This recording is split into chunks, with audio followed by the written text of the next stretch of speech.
Why do Jewish people, who make up only 0.3% of the global population, control 60% of the world's wealth? Is it because they're smarter than everyone else? Or are they really God's chosen people, blessed with divine favor? After months of research and digging through a large number of sources, I tried to uncover the secret to their wealth. However, as I peeled back the layers of this mystery, I found that the wealth of the Jewish people has been heavily exaggerated, hiding many unspeakable secrets. The reality behind their wealth has been overglorified. In 1918, World War I ended in a very strange way. The balance of power was tilted towards Germany, and the world believed Germany would win the war. Both sides were locked in a stalemate, and with Russia out of the war after the October Revolution, millions of German troops could have been transferred from the Eastern Front to overwhelm France in the West. But instead, Germany suddenly surrendered. Why? Behind the scenes, it was all being manipulated by Jewish interests. They stirred up internal strife, bribed union leaders, and incited massive strikes that interrupted supply lines. Soldiers at the front were left starving while British and French troops were well supplied, sitting in their trenches with bread and canned food. Eventually, Germany had no choice but to surrender. After the Industrial Revolution, Germany rose as one of the strongest nations in Europe. While other European countries were expelling Jews, kind-hearted Germany welcomed them. Jewish people and their capital flooded into Germany. Within just a few decades, the Jewish population, which made up only 1% of the total, controlled over 20% of the nation's wealth. They occupied elite jobs, while traditional Germans fell to the bottom of society. But for the Jews, this wasn't enough. They acted as agents for foreign powers, betraying Germany, and helped establish a government fully controlled by Jews, the Weimar Republic. Then, through the Deutsche Bank and endless money printing, they siphoned off the wealth of the German people.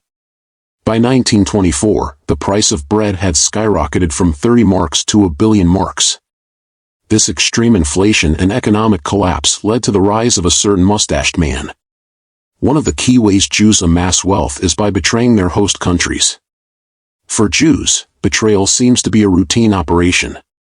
In the Bible, Judah, one of the ancestors of the Jewish people, betrayed Jesus for 30 silver coins, which led to his crucifixion.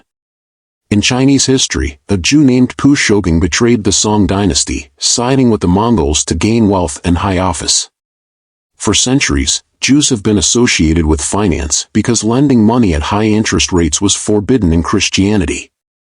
Only those from lower social classes would engage in this dirty business, and Jews gladly took on the role, becoming tools for Europe's ruling class. In stable times, they engaged in usury to help the elites accumulate wealth. In unstable times, they became scapegoats, publicly executed to release the people's anger. But that's not the worst of it. There's an even darker side to how Jews make money.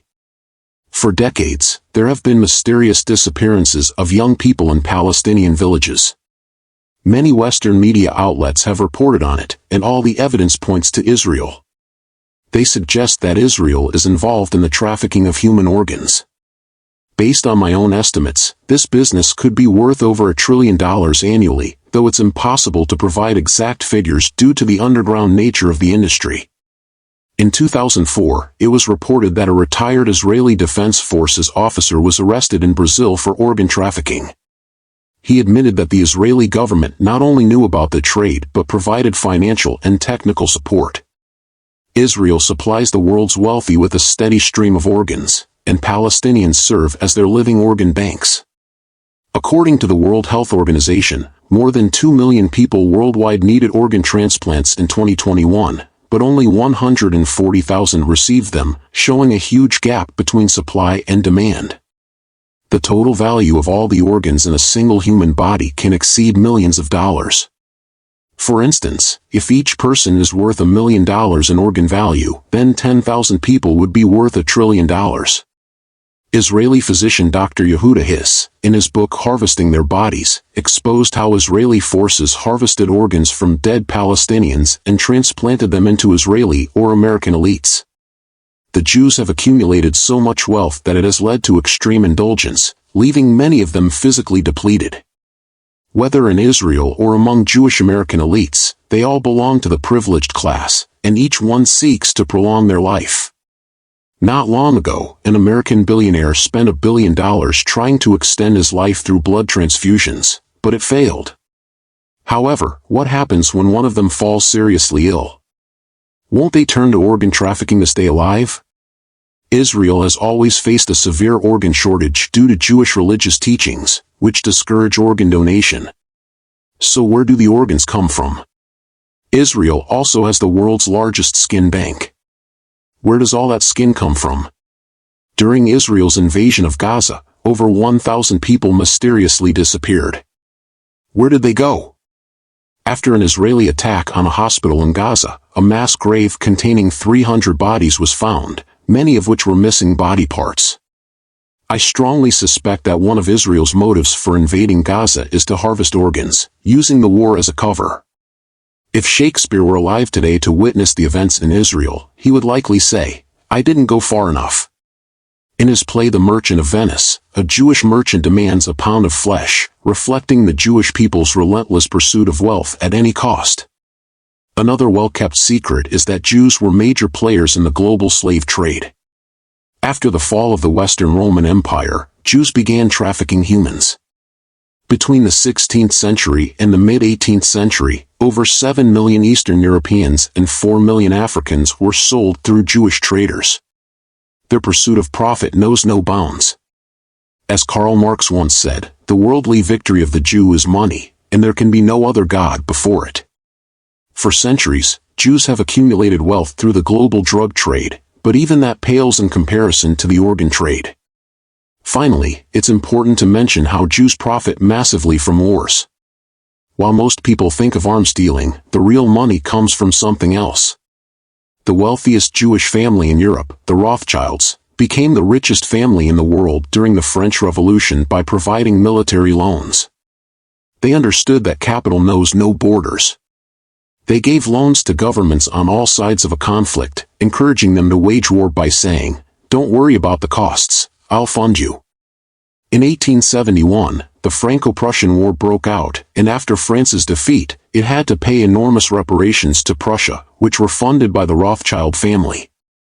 But what happens if a nation can't repay its debt?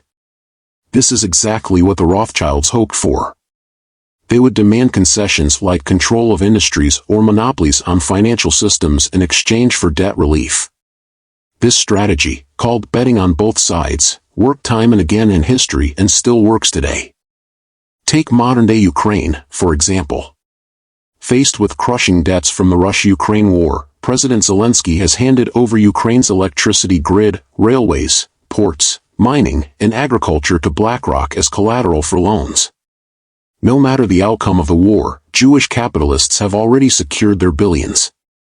In the end, after analyzing the wealth of the Jewish people, you'll see that there's no grand wisdom behind it, just blood-stained money. Anyone with the nerve to do what they've done could amass the same fortune. Thanks for watching. If you enjoyed this video, make sure to hit the like button, subscribe, and turn on the notification bell so you never miss an update. See you in the next one.